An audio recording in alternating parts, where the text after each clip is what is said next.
Olá a todos que nos prestigiam com sua atenção. Bem-vindos ao nosso canal. Estamos novamente alegres porque vamos retomar o estudo, a mais uma reflexão do Evangelho de Jesus à luz da doutrina espírita. O capítulo de estudo desta noite, deste dia, deste momento, será o capítulo 10, itens 1, 2, 4, 11 a 14, 16 a 18. Bem-aventurados misericordiosos. Antes, porém, de começarmos, vamos nos elevar em oração, pedindo: bondoso Jesus, mestre, amigo, permita que os amigos espirituais possam nos envolver em muita serenidade para que possamos abrir os nossos canais da compreensão e fortalecermos em nós o aprendizado e fortalecermos em nós a vontade de praticarmos o seu Evangelho. Que sejamos abençoados nesse instante e protegidos pela superioridade espiritual. As bem-aventuranças, ou o Sermão do Monte, ou o Sermão da Montanha, como são conhecidos esses episódios, nos lembram os melhores episódios do Evangelho de Jesus. São muito ricos. Esse episódio do Sermão da Montanha é o mais belo porque nos traz grandes ensinamentos. Jesus se dirige a todas as criaturas que estão sofrendo, todos os sofredores do corpo, a todos os sofredores da alma, levando a todos a esperança de que tudo passa e tudo se renova sobre a terra, a esperança de um porvir melhor, mais tranquilo, pleno de felicidade. Passa também a certeza da presença divina, envolvendo e sustentando todos aqueles que estão em sofrimento. Bem-aventurados, serão felizes aqueles que passarem pela sua dor, sem murmurações, compreendendo o momento e aceitando. Receberão a misericórdia divina, receberão as bênçãos, receberão as bem-aventuranças. Bem-aventurados os pobres de espírito, bem-aventurados os pacíficos e mansos, bem-aventurados aqueles que têm puro coração, bem-aventurados misericordiosos, porque também receberão misericórdia.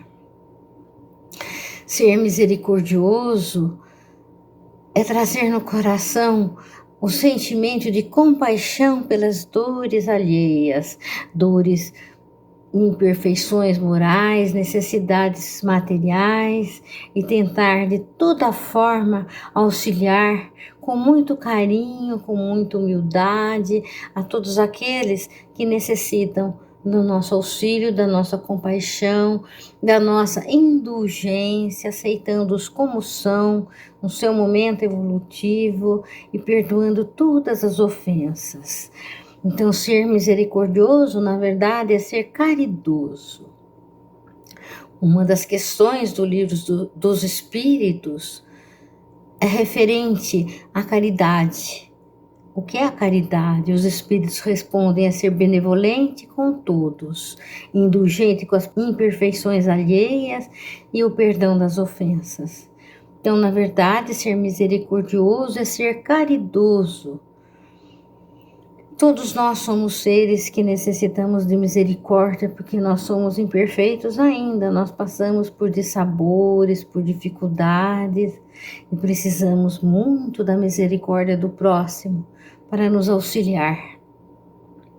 E quantas vezes, diante das tempestades, das adversidades da vida que nos derrubam, nos deixam no chão, desalentados, desesperançados, aflitos até, e nós recebemos auxílio. Mãos se estendem para nós, mãos às vezes alheias, desconhecidas, mãos invisíveis até que nos reerguem, sem ao menos solicitarmos, com muito carinho e atenção, nos dão um alento necessário naquele momento e nos fazem retomar a nossa jornada evolutiva. É a misericórdia do Pai atuando. O Pai é misericordioso e não nos deixa sem assistência de toda sorte. Quando temos fé, perseverança, somos humildes, nós somos sempre auxiliados pelo Pai. Ele não desampara filho algum. Então, nós precisamos da misericórdia e vamos doar misericórdia para sermos merecedores de cada vez mais. A própria reencarnação demonstra a misericórdia do Pai, que não nos condena definitivamente, nos permite, através de uma nova oportunidade, refazermos atitudes, nos reeducarmos. Isso é o amor transformado em oportunidade que é doada a todos os filhos da criação divina. Deus é bom, Deus é justo, Deus nos ampara, Deus tem misericórdia de todos nós. Mas, às vezes, nós sofremos mágoas, né? Dentre os sofrimentos tantos que se apresentam na nossa vida, de sabores, percalços, às vezes nós somos feridos profundamente, carregamos mágoas e precisamos então pensar como agir, e agimos assim, desconsolados e pensando no nosso próximo que nos magoou como um grande inimigo. Mas nós recebemos tanta recomendação de Jesus para que perdoássemos. Pedro pergunta a Jesus em certa ocasião: Mestre, se perdoarmos 7 vezes, seria bom? É o suficiente? Essa é uma boa medida? E Jesus então lhe responde como sábio mestre: olha, Pedro, o ideal é 70 vezes 7. Isso aí, né, na nossa matemática, se apresentará como 490 vezes. Puxa, quantas vezes é preciso perdoarmos? Sim, é preciso perdoarmos cada ofensa, para que possamos ter o nosso coração liberto das mágoas. Perdoar do fundo do coração, perdoar permitindo inclusive que aquele que nos magoou e nos ofendeu possa se aproximar de nós, ele possa buscar uma reconciliação e a gente permita essa aproximação amigável. É sempre pensar que talvez aquela criatura que nos magoou tão contundentemente esteja passando por uma dificuldade imensa. É pensar que aquela criatura talvez ainda não tenha aprendido a comportar-se com jeito, comportar-se com serenidade diante dos problemas, diante da vida. E a primeira pessoa que apareceu, agiram com brutalidade. Então é pensar que podemos ser melhores que aquela criatura que está nos ofendendo e precisamos ter compaixão da sua atitude. Porque se aquela pessoa nos ofendeu, nós sabemos que Deus é justo, que a sua lei é de justiça. É uma necessidade porque precisamos passar. Talvez precisamos tirar uma lição desse momento doloroso de sermos ofendidos, magoados. Existe a lei de causa e efeito. A lei da ação e reação, a lei de causa e efeito é a resposta de tudo que fazemos. Nós somos responsáveis pelos nossos atos e às vezes vem em forma de uma lição o resultado dos nossos atos para que possamos aprender alguma coisa. Então, por vezes, estamos passando por um momento de reprimenda para que se dê o nosso aprendizado. E aquela criatura que está nos magoando pode ser apenas um instrumento e não o nosso inimigo. Também aquele que nos fere não deve ser considerado inimigo perene para o resto das nossas vidas. Nós sabemos que somos seres imortais, viveremos além, viveremos para sempre. Então devemos pensar que precisamos e devemos nos reconciliar com esse nosso irmão, permitir sua proximidade, não desejar o seu mal, não pensarmos em vingança e não também nos sentirmos felizes quando ele está infeliz. não desejarmos a sua infelicidade. Pelo contrário, desejarmos sempre que o nosso inimigo seja feliz, para que ele possa proceder melhor, para que ele não se comprometa tendo essas atitudes agressivas com as pessoas à sua volta. Então, perdoar do coração, quantas vezes nós perdoarmos, nós vamos garantir o perdão, nós estamos exercitando o perdão de nós mesmos, pelos nossos erros, pelas nossas ofensas. Nós precisamos, às vezes, nos perdoar quando nós erramos. E nós erramos, nós somos seres em processo de andamento evolutivo, de crescimento evolutivo. Estamos sempre aprendendo para melhorarmos, para sermos mais felizes, para assentarmos no nosso coração as qualidades dos mansos e prudentes. Então, o único jeito de nós terminarmos com o nosso inimigo é transformando-o em amigo. Olha, que coisa boa é transformar alguém que nos quer mal, que queremos mal, que somos antipatizantes um com o outro, transformá-lo em amigo, ampliando dessa forma a nossa família espiritual, ampliando dessa forma todos aqueles que queremos bem, que queremos estar juntos, que temos afinidade, porque nós somos uma grande família e temos que nos querer bem, para que esse planeta possa transformar-se num planeta melhor, de seres que são emanados pelo amor. Então, muitas vezes, nós não queremos perdoar e carregamos esse peso no coração.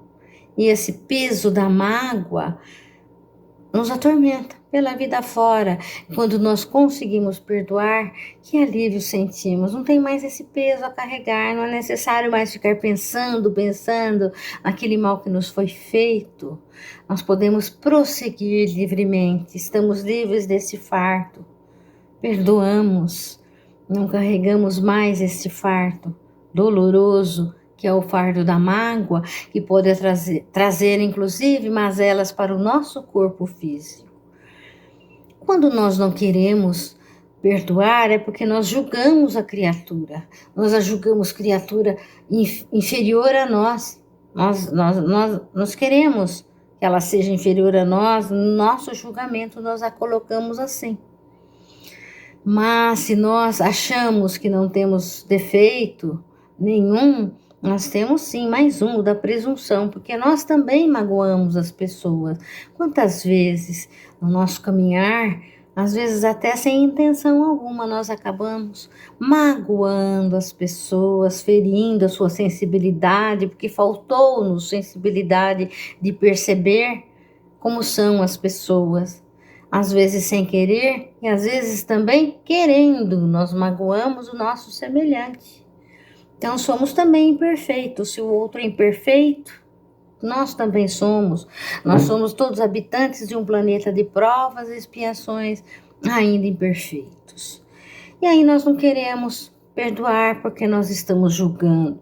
Mas lá em Mateus, no capítulo 7, versículo 1, 2... vem a recomendação: não julgueis, pois, para não serdes julgados, porque com o juízo que julgardes os outros, sereis julgados, e com a medida com que medirdes, vos medirão também a vós. Nós, quando fazemos a oração do Pai Nosso, nós falamos: perdoai-nos, Senhor, as nossas ofensas, as nossas dívidas, como nós perdoamos, na medida que nós perdoamos. E a nossa consciência que faz esse julgamento dos outros, e a mesma consciência que faz o nosso próprio julgamento. Nós estamos num nível evolutivo que já conhecemos o bem e o mal, e nós erramos. Quando nós erramos, a nossa consciência nos acusa, ela nos avisa que estamos errados, que é preciso que se faça a corrigenda. Então é essa mesma consciência, se ela for realmente muito dura com o próximo no seu julgamento, ela será conosco também. Também haverá um juiz muito severo nos julgando, que somos nós mesmos, e a nossa consciência. Há um episódio uma passagem de Jesus muito significativa também.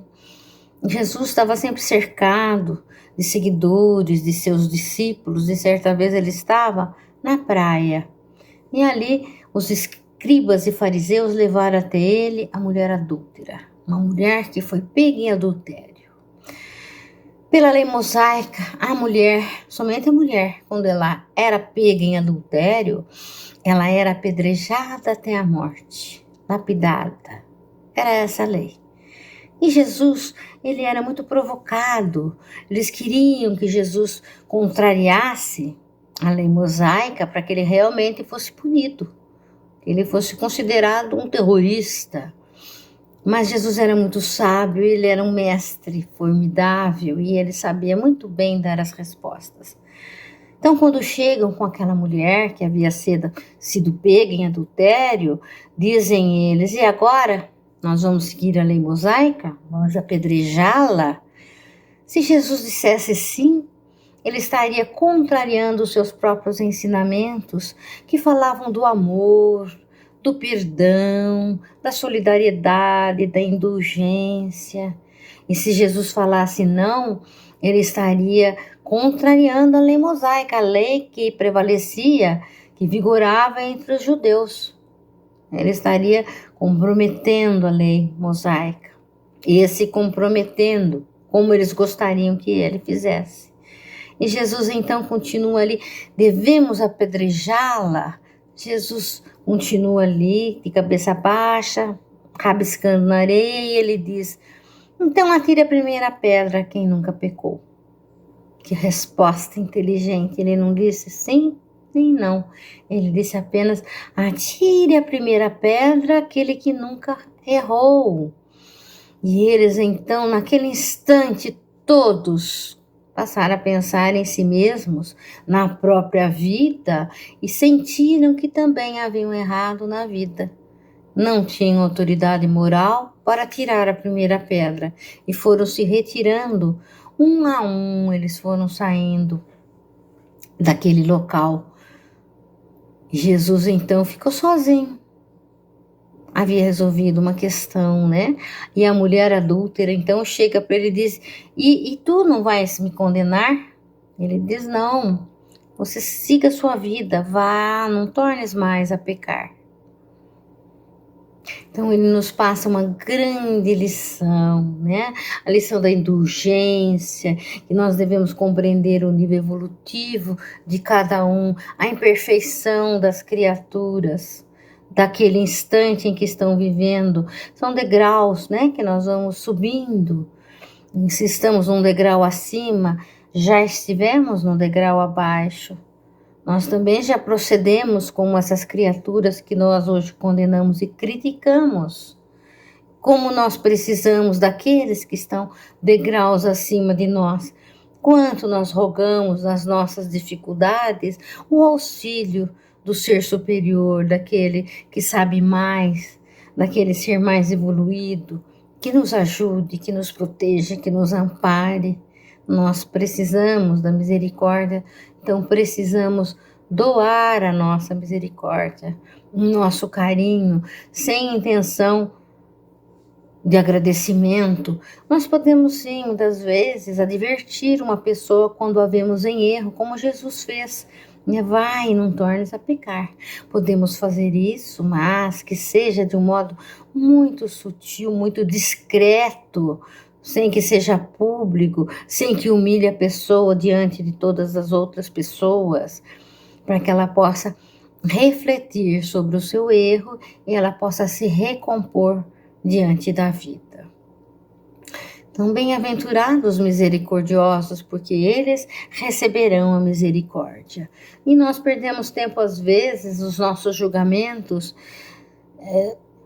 e desnecessário esse tempo que perdemos julgando e avaliando o nosso próximo, nós devemos utilizá-lo para a nossa corrigenda, para conhecermos os nossos próprios erros e nos corrigirmos. O tempo é um talismã, é uma preciosidade que nos é oferecida. Nós podemos sim avaliar a situação, a atitude, mas não aquele que praticou a atitude. Nós não temos ainda autoridade moral para julgar ninguém, para condenar ninguém. Quando nós vemos o mal, o errado, nós podemos sim avaliar que aquilo está errado, aquela atitude, mas não condenar aquela criatura que praticou aquele ato, e sim rogar por ela, orar por ela, para que ela se refaça diante das leis de amor, se recomponha e se reeduque, como Jesus fez quando esteve entre nós, nos ensinou que aqui estamos para isso, para nos reeducarmos, para aprendermos. E faz parte do nosso aprendizado e do nosso crescimento sermos condescendentes com os nossos semelhantes, aceitando-os como são. Então, que Jesus possa nos abençoar e que possamos fortalecer essa atitude de sermos indulgentes e de praticarmos o perdão a 70 vezes 7, como recomenda Jesus a Pedro, tantas vezes quantas forem necessárias, perdoarmos, porque são necessárias tantas vezes, porque tantas vezes nós erramos. Nós precisamos do perdão 70 vezes 7. Então, para nós encerrarmos a nossa reflexão, vamos pedir ao Pai que nos auxilie, porque nós vamos vibrar. Bondoso Deus de amor, Jesus Mestre querido, vamos pedir nesse instante que possamos ser auxiliados na nossa vibração, porque queremos dar o melhor de nós às criaturas necessitadas, que possamos deixar o nosso amor, intenso amor que já possuímos, envolver as criaturas que estão doentes. Vamos vibrar pelos doentes do corpo que se encontram acamados, que se encontram em hospitais, que se encontram em suas casas. Vamos vibrar saúde, vamos vibrar cura.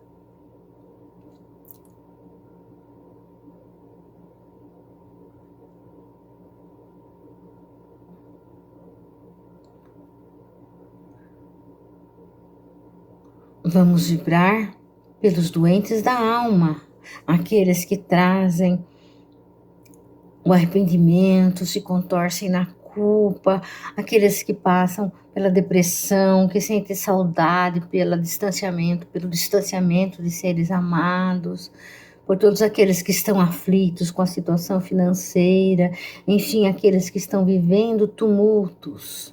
Vamos vibrar muito carinhosamente para que eles sintam nesse instante o amparo, que eles se sintam amparados e que a esperança retome as suas vidas e preencha seus corações.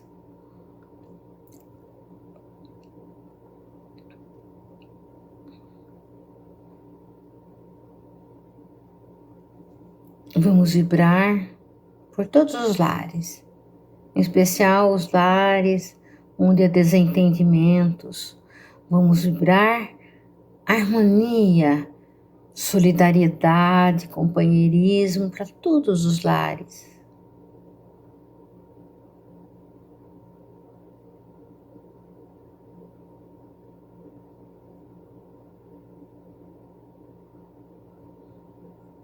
Vamos vibrar pelos nossos lares.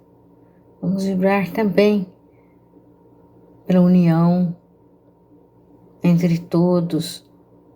Que a alegria possa estar sempre junto, quando juntos estiverem todos. Vamos vibrar pela nossa família, pelos nossos lares.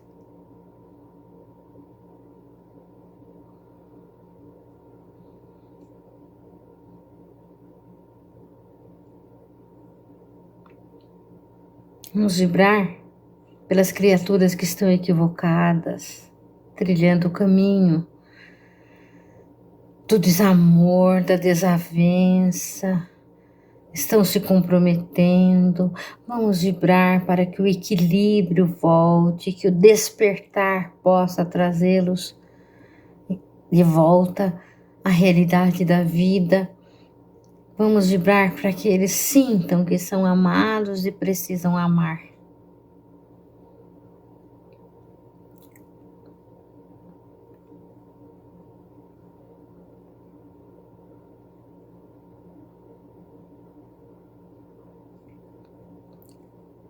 Vamos vibrar pela nossa pátria, esta terra, esta mãe gentil que nos abriga.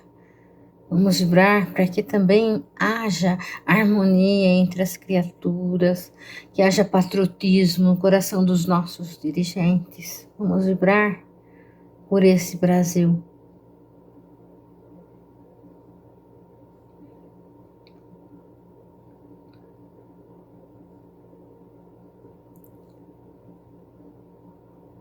Vamos vibrar paz, pedindo paz pelo mundo.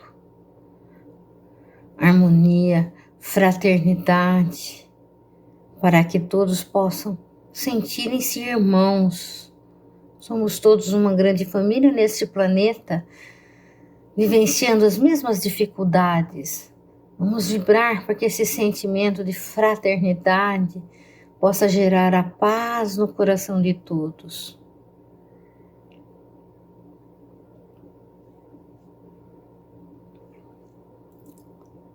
E assim encerramos as nossas vibrações, mas pedimos ao plano maior, aos benfeitores espirituais, por nós mesmos.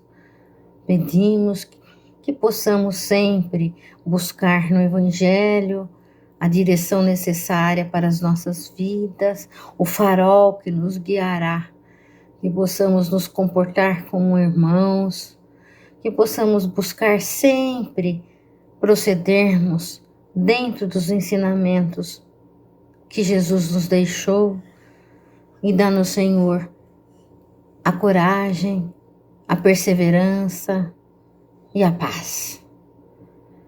E assim, muito gratos pela atenção de todos e desejando uma excelente semana, encerramos a nossa preleção. Obrigada.